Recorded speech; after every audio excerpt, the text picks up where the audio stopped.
that whole week sure did suck. Oh God, I'm not gonna bother you with all of it. I have had a rough week, and it was like, well, okay, you know, I didn't get the video done Tuesday night. That's okay. I'll do it on Wednesday before sundown because Yom Kippur. So, and then the next thing I knew, it was sundown, and I couldn't do it because Yom Kippur. And then come sundown on Thursday, I was like, okay, now I can do the video, and shit got in the way. I mean, it's not like important shit. I was arguing with somebody about Grand Theft Auto on Steam, and then the next thing I know, it was Friday, and then I was just like, well, okay, you know, I'll do the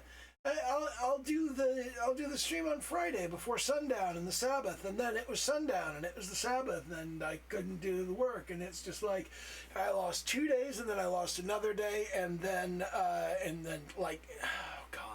We had a power failure, and the generator went out, and I had to go out and fix the generator, and then we had a problem with the dishwasher, and there's plumbing shit going on, and I don't want to bore you with all the details, but yeah, shit has been annoying. And anyway, I hate to disappoint you. If any of you are hoping that the channel was turning into a Grand Theft Auto online channel, there's going to be more GTA Online content, but that's not going to replace the Wednesday video and the Saturday night sketch weekly. I like that. Sketch weekly, weekly sketch. I need to figure out which one of those it is. So anyway, like I said, on the weekly sketch, or on the Sketch Weekly. I think I called it Weekly Sketch last week, and I'm probably going to call it Sketch Weekly. Maybe I'll just like alternate every week, and that'll be the way that I do stuff. But regardless, yeah, I have to do this video, and then I have to almost immediately do the stream. Yeah, and that's going to be fun. But, yeah, it's not a big deal. I can handle this. It's going to be okay. So anyway, like I said on the Sketch Weekly, we are going to talk today about poses, about finding reference for poses. And like I said, poses are hard. Figuring out how to pose people is hard. Figuring out what poses do and do not work is hard. And what I've got here is I've got a half dozen poses. I collected a lot more than a half dozen. I collected how many? Yeah, I collected 52. I collected 52 items, 52 poses are what I picked up. So yeah, that's where things are with that. I got a whole bunch of poses that I can reference, and I got a lot of other stuff. But anyway, what I'm talking about here is photographic reference, and the first thing we need to deal with is the question of pose theft, which people talk about. Pose theft is not real. It's not a thing. I mean, there's not a whole lot more I could say about that, but we do need to talk about copyright, and we do need to talk about the question of what exactly you're doing with a piece of reference and whether you are making a derivative work. That's the important question. Are you making a derivative work? And whether you're making a derivative work hinges on a number of factors, which unfortunately the state of affairs in intellectual property law. While I am not a lawyer, and even if I was, that would not make me your lawyer, I'm pretty familiar with the intellectual property laws of the United States, and also the intellectual property laws of the United Kingdom. But when it comes down to, for the United States, the UK is a bit more complex, not a lot more complex. It's effectively the same because of the Berne Convention on Copyright. And what it comes down to is there's a question of whether the thing you did could have been done without the reference that you used, with a different reference. That's the real question of whether something is truly derivative. is, could you have done it with an equivalent substitute that already exists? And in this particular case, I don't know who any of these models are. I don't know who any of the photographers are. And I'm not looking at any of these poses going, wow, that's an amazing, incredible pose that I've never seen before. Because the human body can only move in so many ways. You can't actually copyright a pose. You can trademark one in certain circumstances, but that's a whole nother subject. So the question of whether you're stealing by using this reference, you're not. And the question of whether you can be sued for it, you can be sued for anything. The question of whether the person who sues you will win, unfortunately, intellectual property law being what it is, it depends on the judge. And it depends on your lawyer, and it depends on their lawyer, and it depends on their claim. It depends on so many things that basically, no matter what you do in any intellectual property lawsuit, in any intellectual property dispute, the outcome is always in doubt. So you really want to err on the side of caution, and the way that I'm going to do this is I'm going to completely remove the photo from the equation. And the way I'm going to do that is I'm going to come over to my sketch layer, and I'm going to go through the basics of the pose, and I'm just going to kind of sketch over it and trace in where everything is. But I'm not going to try to do it perfectly.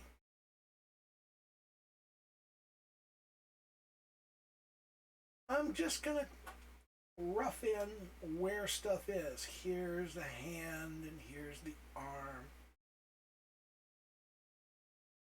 Here's the bust line, and over here's the hand. I'm not going to worry about hair. I'm not going to worry about clothing. That's one of the important things about using this type of reference. You don't want to duplicate the clothing. You don't want to duplicate the features, the hair, anything like that.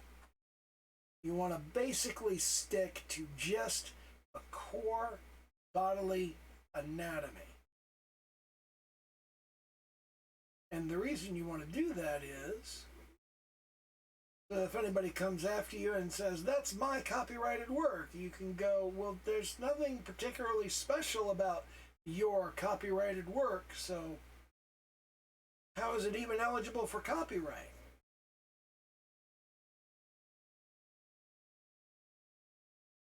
Because there's a lot of stuff in the United States in particular that you literally cannot copyright.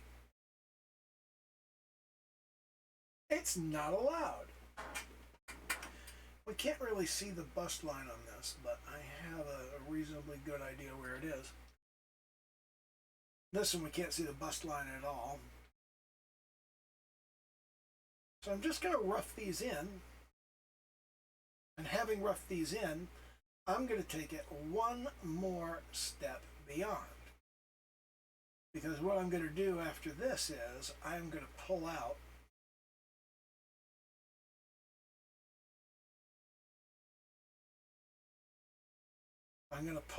the 3D models in Clip Studio Paint. And I'm going to see if I can't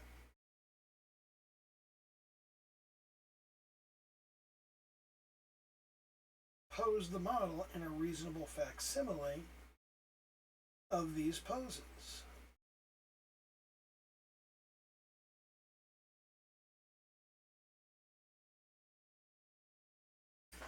I want you to notice an element of this pose. In particular, this one. I want you to notice that this kind of legs slightly crossed in front, that's common in poses from what I've seen just going over stuff in the past couple of days. We're going to leave the hat off. We don't care about the hat. We're going to leave the hair off. We don't care about the hair.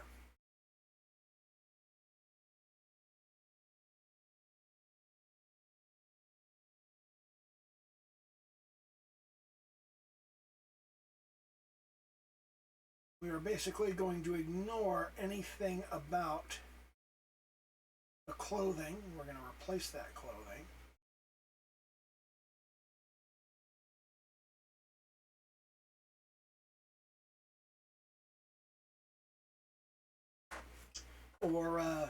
Or any kind of distinctive expression that we've got going on here. It's the same over here. We got the arm down. Do you bite your thumb at me, sir? I do bite my thumb, sir. Ah, but do you bite your thumb at us, sir? Is it on our side if I say aye? No!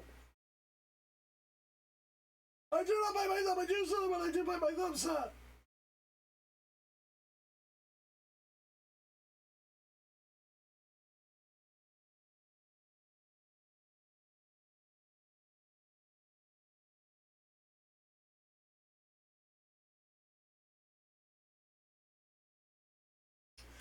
Okay, so there we go. We've got the basics of the poses. Now, what I've already done in this is I have resized all of these so that the models are about the same size and they're in about the same place. What I'm going to do at this point is I'm going to turn off that layer and make sure that I have a reasonable approximation of every pose. And it looks like I do. So, turn that off. I've got a reasonable approximation of all the poses. I'm going to keep that. Here, I should probably pull that up so I can check the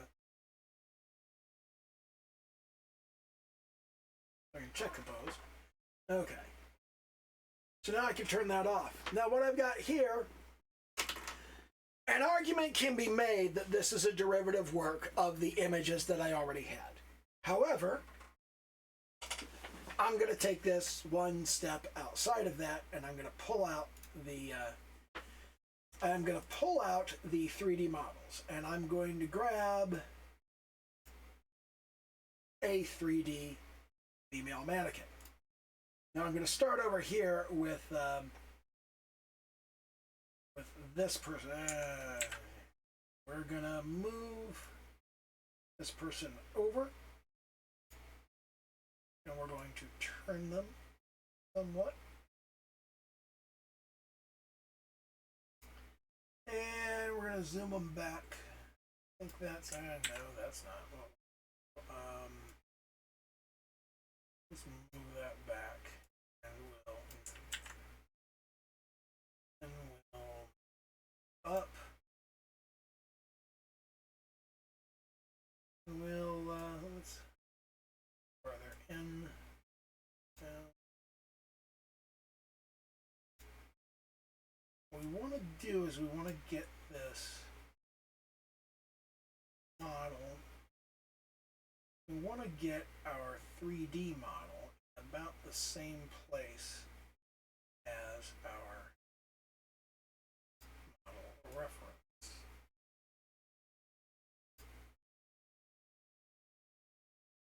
And that is about right. So at this point, I'm going to take this and I'm going to pull it down underneath of the sketch layer so we can see the sketch. Now, what I'm going to do is I'm going to start moving individual components. I'm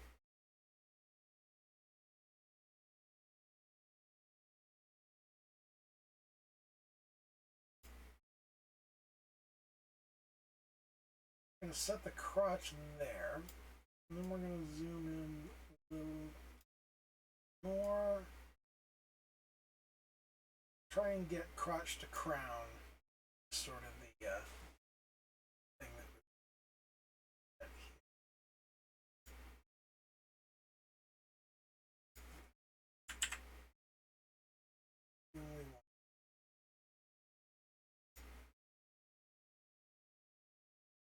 Scooter around, there we go. Now, I'm going to grab this leg and we're going to move it out like so. I grab this leg and we're going to move it out like so. So that's about right. Now we are going to take this arm. We're going to move it around. We want to move it out a little bit.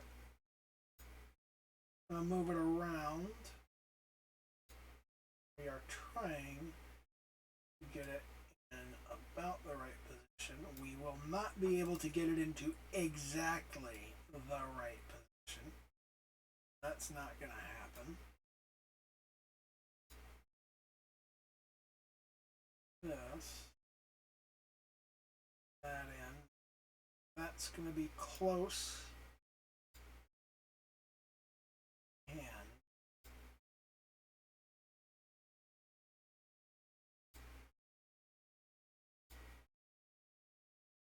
this is going to be rough. Rotate that, and we want to bring this up.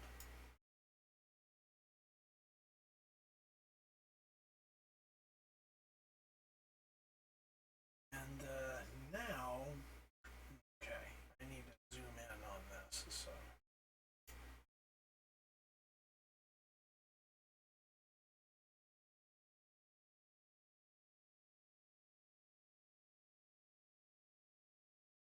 now we are not going to try to get this absolutely perfect. We are just going to try to get it close.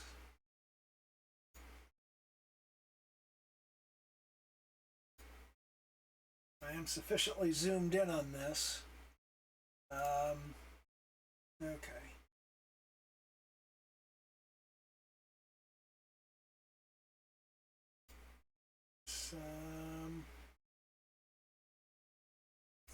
Needs to be zoomed in more.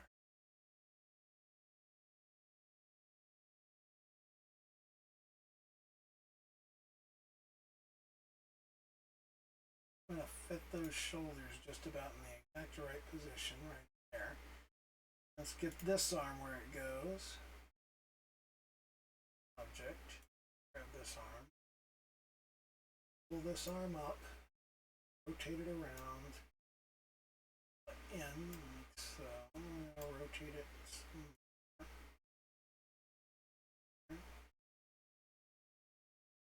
About like so. Fiddling.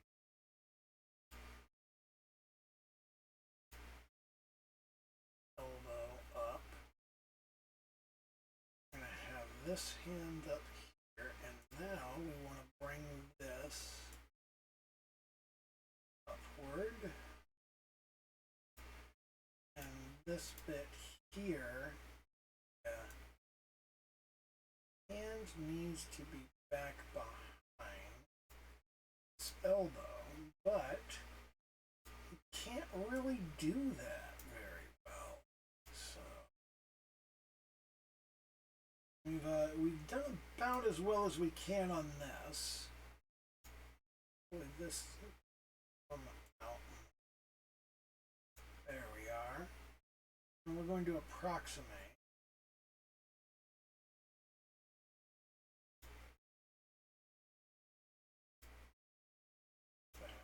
A little more. And then break that over here, and yeah, that's going to sit on top of the hand. We're approximating the pose, not absolutely duplicating it. Okay, I think I might want to mess around with that.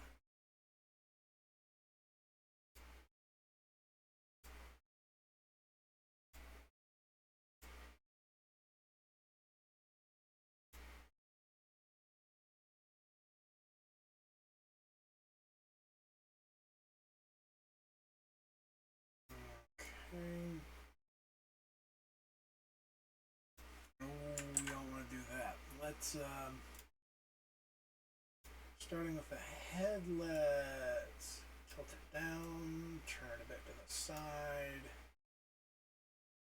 and there is a reasonable approximation of the, there's a reasonable approximation of the pose right there. So if we turn off the sketch layer, you can see there's that pose, more or less. And working from that, we'll be able to put together a reasonable approximation of this. So I'm going to continue doing this sort of thing with a series of things. But the important element of this is, because I am working with a 3D element, because what I've got here is a three-dimensional model, and I'm going to save a copy of that layer, I can take this model and I can rotate it to either side. I can move this model around however I want, really.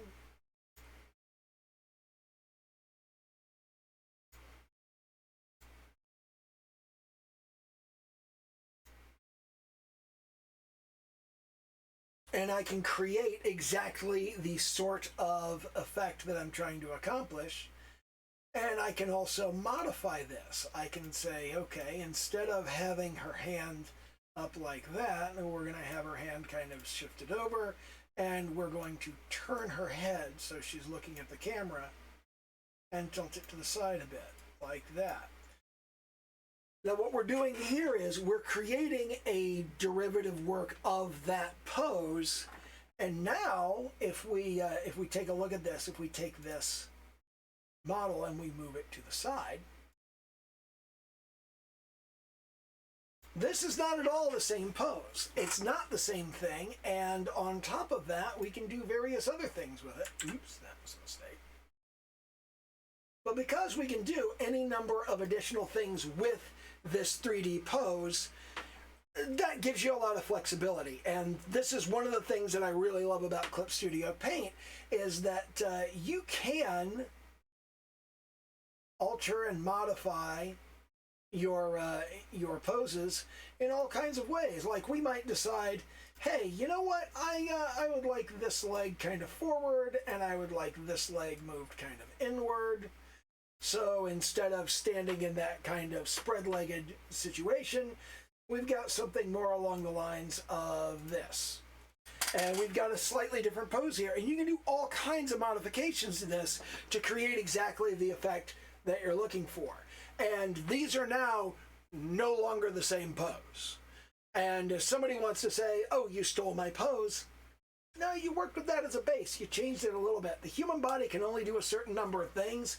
And on top of that, because we're not going to be drawing over the actual model's features, because we're going to be doing a highly distinctive and stylized likeness of something else, then you're pretty safe on this. Nobody's likely to come after you. You're probably not going to get sued. Everything's going to be fine. So that is about all I have time for in this video. And I really need to get started on... I need to prep for the stream. I mean, for God's sake, it's like, yeah, I've got like 10, 15 minutes to get ready. And then I got to be on top of this stream thing. So that's what I've got for this. Now, notice also down here,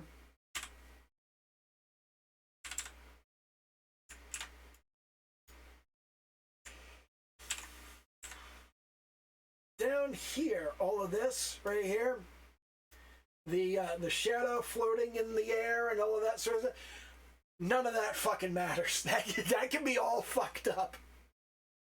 Nobody cares. And all of this stuff down here, that can be whatever it is, and you don't need to worry about it. So you know, that's it. If you enjoy this kind of content, you want to see more of this kind of content, you know, like, subscribe, leave a comment, whatever, you know, do all of the typical YouTube stuff. And I got to duck out of here and get ready for the stream. But thank you for coming by. I appreciate you. Really, I do.